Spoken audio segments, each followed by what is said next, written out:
everyone. I am here with founder Delores King with Living Through the LenZ. So tonight's topic is going to be invisible in my own house or home when survivors need space but boundaries are broken. And just a little bit of a disclaimer. Uh, let's talk about it. The disclaimer is this live is based on personal experiences. We are not a medical professionals, and the content shared is not medical advice. Please talk to your doctor for any medical concerns. Um, Also, like if you feel uncomfortable or you don't, you feel a little bit that you want to step away from the camera or whatever topic that we are going through, because we want to be respectful for how you're feeling. So that's Yes, one of the your mental topics. health comes first. Remember that. Mhm. Absolutely. So I'm here with founder Delores King. And Delores, go ahead and talk a little bit about when you need some space and your boundaries are being broken. Yes, ma'am, I will. Hey, guys, good evening. Uh, Today, I just want to talk about boundaries with breast cancer survivors, either when you have family members that you're trying to host to help them get on their feet, or some breast cancer survivors is the other way around. They're staying with relatives or caregivers because they need that additional help. So I just want to talk about that today. I thank you guys for being here. As I said before, sometimes when we are living with, or when others are living with you, I tell you what, let me just start here because I experienced this week and it was a topic that I felt need to be discussed. Again, like I said before, we don't talk about what we go through, and we go through so much. I know for me, today I came up with this determination: self preservation is the first rule of law. If I can't take care of me, I can't help anybody else get on their feet. I'm experiencing just this week, I have my nephew and I have my brother. Both fell on hard times at the same time, and both came to me. Like I said, I've been taking care of people most of my life, so this didn't seem out of the normal for me. But when they came, they've been here about a month or 2 months now, and that's a long time. But I was doing well and I was getting around and, just living my life. And I didn't understand what my space meant to me until it was taken from me. Now, granted, I did invite my nephew come stay with me because when he came to me, he was really, really going through bad times. And my brother just showed up with his thing on his back and said, "Hey, he's here." Okay, so of course I'm gonna take him in. That's my brother, and I wouldn't do one without the other. So they're here. But what I'm experiencing now, I'm learning the value of peace. As you guys know, I am a three-time breast cancer survivor. I live in a one-bedroom apartment. It's just me. I value my peace. And being a breast cancer survivor, that's important because the stress, the anxiety, you go through so much. And then with this government shutdown, you don't know if you're working from one day to the next. I'm trying to feed everybody, I'm paying bills, I'm doing this, and they're doing nothing. So that started to bother me. Yesterday, they got into a conflict, which I thought it was going to get out of hand. But it's like I told both of them, you do this here, you are banned from my house. This is my sanctuary. This is where I live. This is where I play. I do everything at home. So don't come and tarnish my home. But in either case, I had to sit down and talk to them about some things, and I'm going to do it again today. But what they don't understand, their actions affect me. And even though we don't say it, it does. And you might say, oh, that's them, that's not me. But when they're living in your household, whatever happens, it affects you. Let me tell you what I mean by that. Now, I know marijuana, whatever this stuff is legal. And my nephew, he go out and do his thing, and that's fine. But stay out there and air out. Don't bring that stuff in here to me. I don't want to smell it. I don't want to see it. Another thing, when it comes to taking care of the household, it's good to have two men in the house because if I need things done, they come and get it done. But the conflict, when they don't come in at night, they don't think it's not a problem for them not to call. Call me. I'm old school and say, hey, Auntie or D, I'm not going to make it in tonight. Now, what you do out there is your business. You've grown, but tell me something.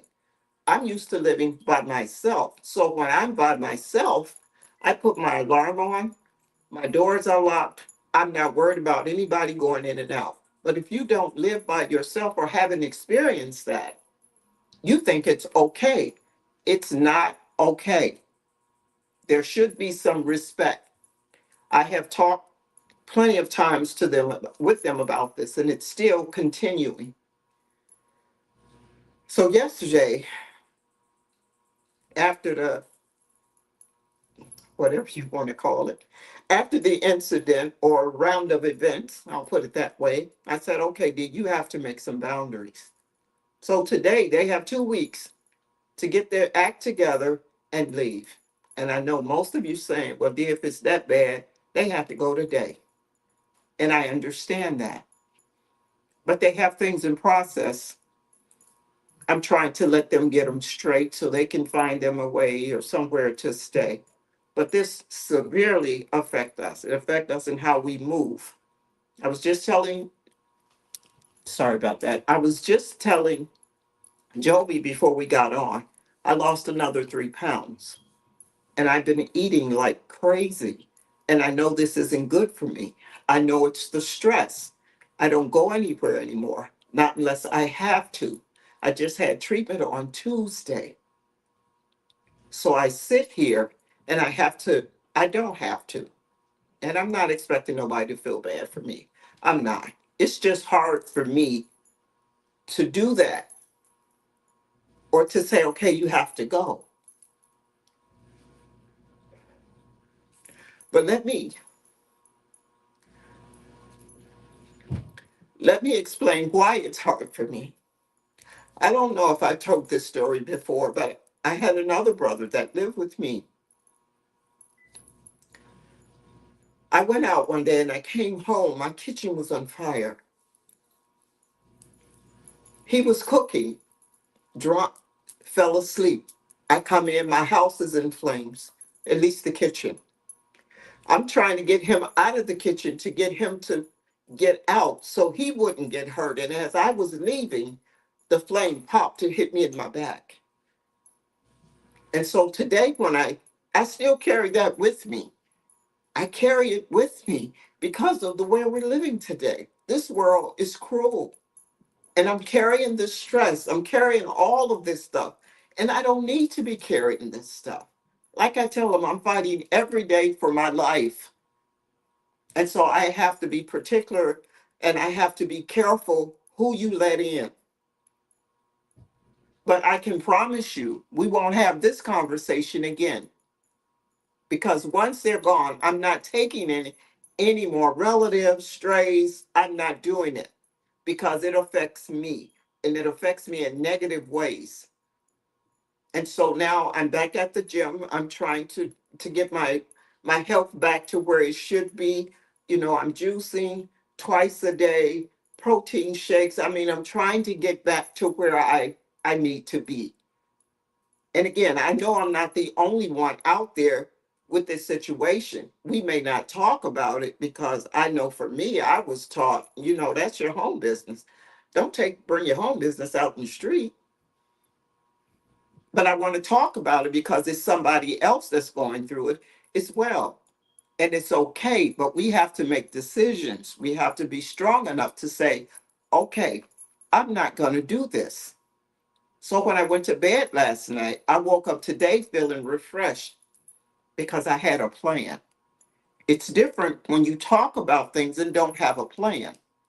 I had to get a plan to say, okay, this is what it is. This is going to be one of the hardest talks that I have with my brother and my nephew. because I don't want to do it, but to save me, it needs to be done. And I understand that. So don't feel bad for me. I'm just sharing this to you guys because whoever's living in this situation, let's get it together. So I talk about things that I go through on a daily basis because we have to work through these things. We have to protect ourselves. First, preservation. Preservation is the first rule of law. So if you can't do it for yourself, who are you doing it for? And on the flip side of that coin, like I said earlier, you have survivors that have to stay with relatives because they need that extra support. But because you having someone in your home, don't misuse them. Before you misuse them, just tell them no. Don't be disrespectful. You have people going through other people's things. I had that in my household too, and I don't tolerate that. I live by myself. Things for me is this is my sanctuary. So whatever I lay down, I lay down. I expect it to be there when I come to get it. I don't expect it to be missing, especially if you haven't came to me and said, "Is it okay?" Just respect people boundaries. So for those of you that's living with relatives and you feel like you're being disrespected, I know my situation is different and yours may not be because now you're at the beck and call of whoever this is that you're living with and you don't want to rock the boat, so to say, because you need that help. I get it. I truly get it. But there have to be a way where you can talk about it. And so when I'm talking today, I'm talking to the caregiver or the loved one or whoever you're hosting in your home that you are taking care of. Treat us with dignity. We not dead yet. We still living. Everybody deserves dignity. Everybody. Just respect us. Respect our things. You know, if you're uncomfortable with something, especially if the survivor's in your home, say something. If you don't like their actions or what they're doing, say something. We accept so much stuff because I don't know. I guess I accept it because it's my family and I've been taking care of my family for a long time. And even though other family members know you shouldn't do that, you know, I didn't realize what my sanctuary meant to me. So if any of you out there that's living through this, chime in, ask questions, or even make comments. How did you deal with a particular situation if you've been through it? How did you deal with that? Did you try to work through it? Did you say, oh no, you got to go? I mean, how did you deal with that? Because mental health today is real, for real, for real. It's real. So we have to be careful on how we address things, how we talk about things, what we say, and it's not so much in what you say, it's how you say it can make a world of difference. World of difference. So, guys, if you know anybody or if you're dealing with this yourself, I'm sure me and Joby both wants to hear how you guys handle these types of situations. If you have somebody living with you that you're taking care of and you don't like their behavior or they're doing things that just not doesn't sit well with you, or if you're hosting someone like my nephew and my brother that's doing things that don't sit well with me. And what they don't understand, I've been by myself so long. I left for the service at 17. I got back here in 86. I was 26 years old. I've been by myself since 17. And so, yeah, it's a lot. You go into a home where you've been by yourself all these years, and then you got two roommates, you know, everything is on me. I mean, from the cooking, everything is on me to paying a bill, everything. And I just can't do it. So, guys, please chime in. I want to hear what your perspective is on this. If you have any solutions to this, maybe you have something that helped me. I don't know it all. I don't. And I admit that. And that's why I come on and I talk to you guys, because maybe I need to have a listening ear sometime. But I need to hear what you have to say. And if you have a remedy, a solution, or whatever it is. So please, Jovi is sitting there shaking her head. She's ready. So please just send in and let us know how you deal with these situations. Okay? So I Always. do have a solution. I know there's breathing techniques, and I know that's just so you can calm down a little bit. Um, Uh-huh. so that's one of the recommendations I would always give, like to all the people that I've talked to, especially the diabetics and stuff, is breathing techniques where you can breathe and relax. Uh, Mm-hmm. or even like doing a meditation or prayer, however you prefer to call it. Mm-hmm. Um, refocus on yourself and stuff. So there's some options, or even going for a walk, just so your nervous system at least calms down for a little bit, Mm-hmm. right? And then you can have your conversation or whatnot. Okay, those are great solutions to the issue. But I have a question for you, Jovi. What happens when the survivor is not able to move and they're That's being hosted in someone else's home? And mhm, where do you go to meditate when you're in a one-bedroom apartment? So right now, I feel like it's 15 of us in here, and it's three. This is a one-bedroom apartment. You've been here, you know what I'm talking about. yeah, This is a one-bedroom apartment. I feel like it's 15 of us in here. right. It's just get crowded. So, and I like to do my Zen. If I go to my room, close my door, they're knocking on the door, Auntie or Lois, or it's a problem. You see what Mm, I'm saying?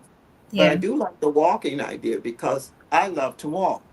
But right. everybody, most of us don't like to walk, and those that can or can't, I mean, what do they do?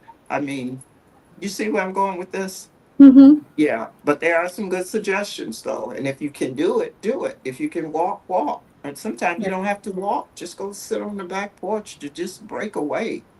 Or go up the Exactly. street, go to the park and sit on the park bench.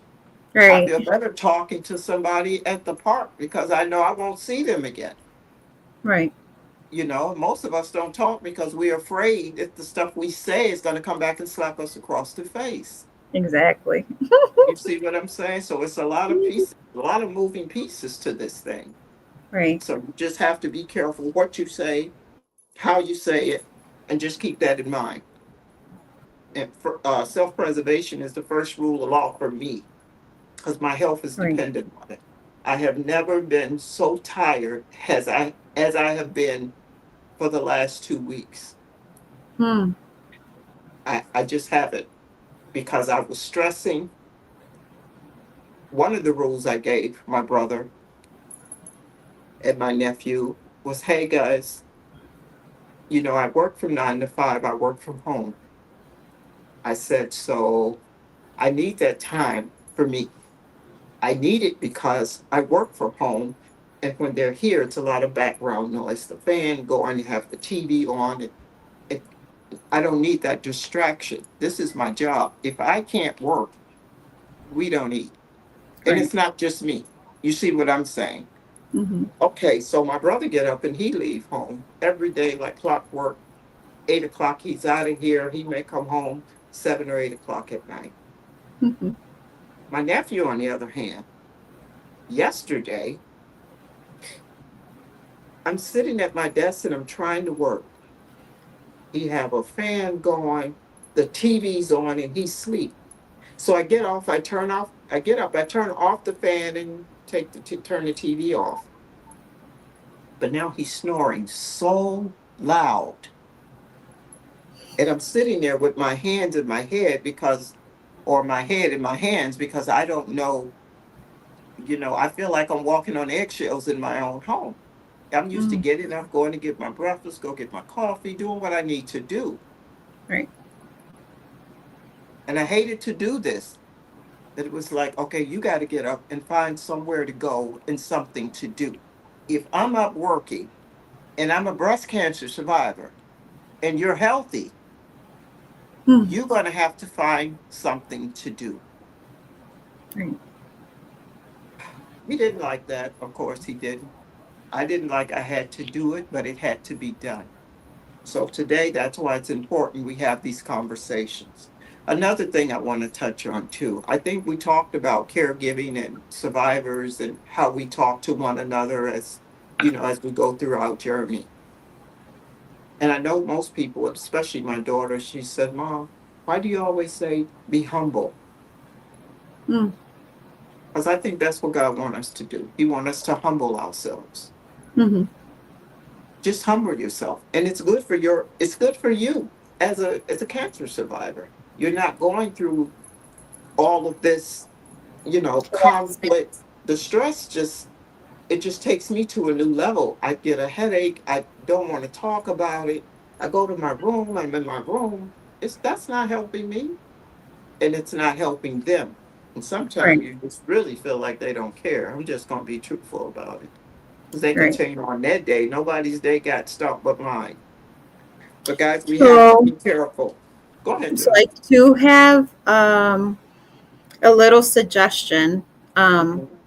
and it's from Mark Ellis. It says the bathroom is a good place in the tub to tranquil water without light and maybe some aroma candles. Also, Oh, some that's plugs nice. and meditation music. Okay. All right, Mark. I didn't think of that either. Like I say, it's so busy around here. Trying to find a place to get to by yourself, it's really difficult. But that's a good one. I'm going to try that, especially after this meeting tonight.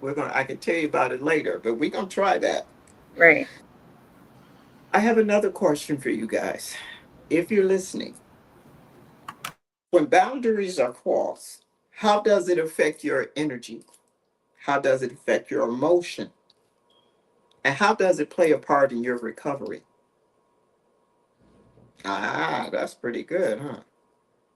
How does it affect your energy? I tell you, for me, my energy is just low. And I don't feel I should have to live like that in my home. It's not, I'm staying with you, you're with me.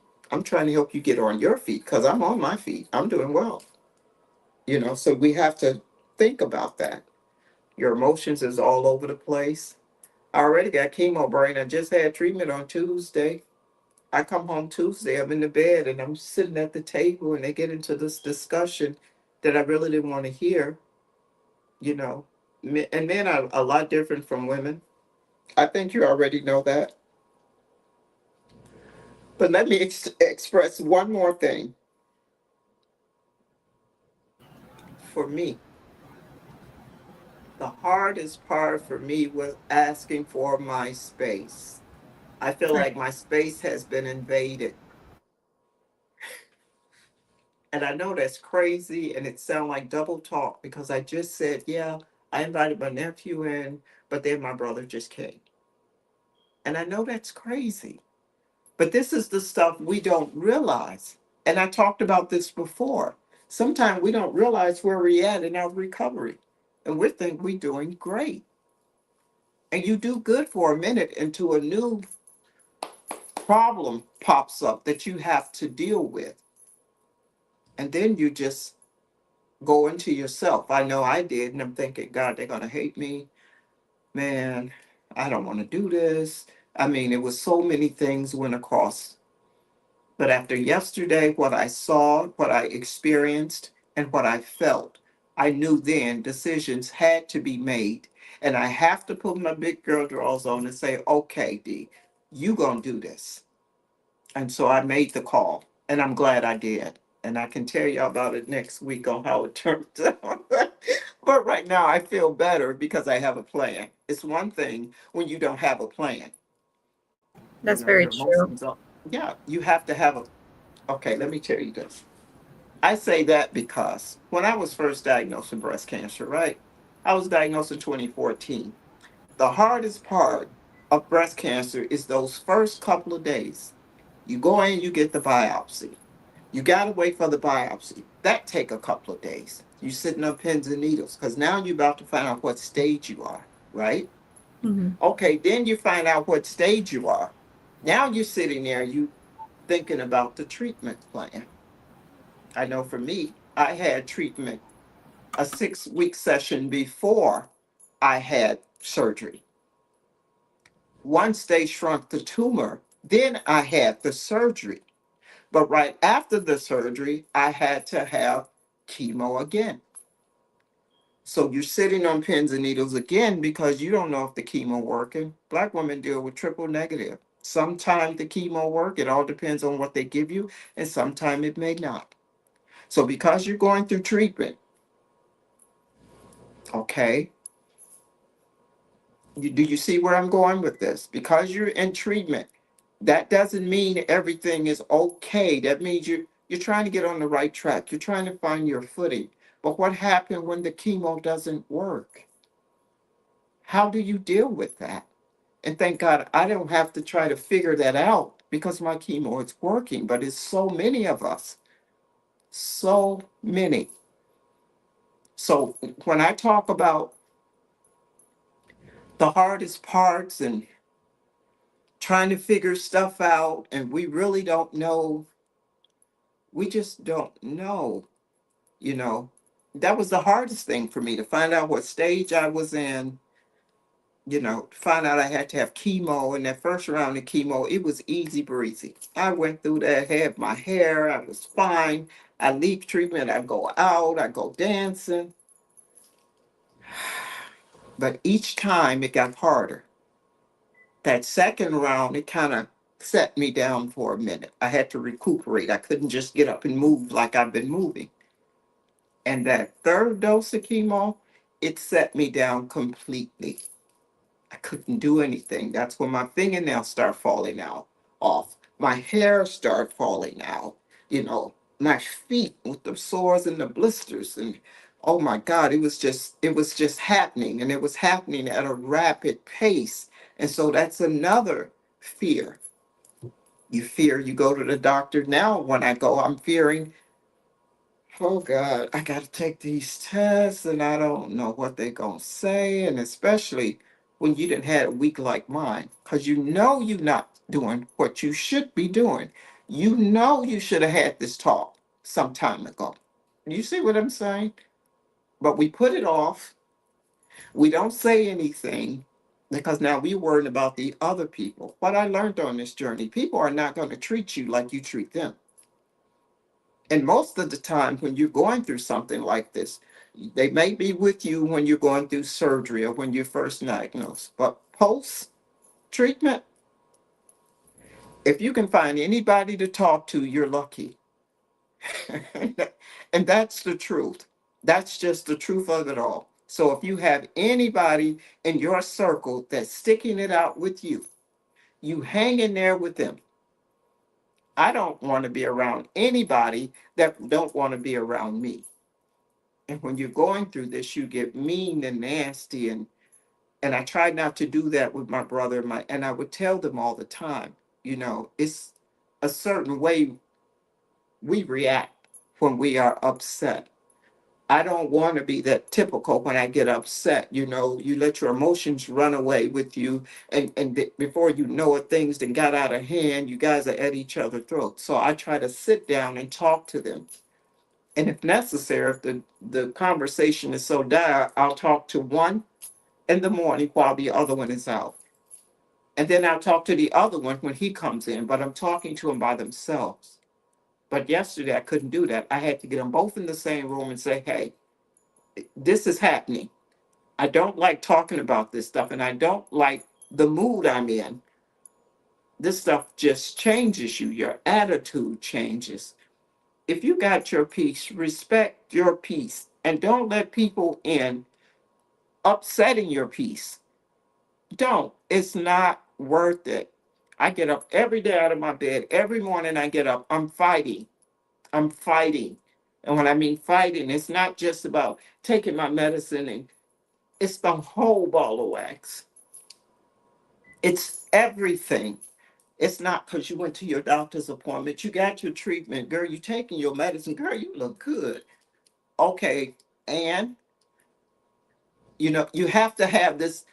attitude if you want to get through this. You can't just sit back and be passive and people come along and tell you stuff that don't make sense, and don't take all of this stuff in because you're going to need all that energy while you're taking in that negative stuff. You're going to need that to help you get back on your feet.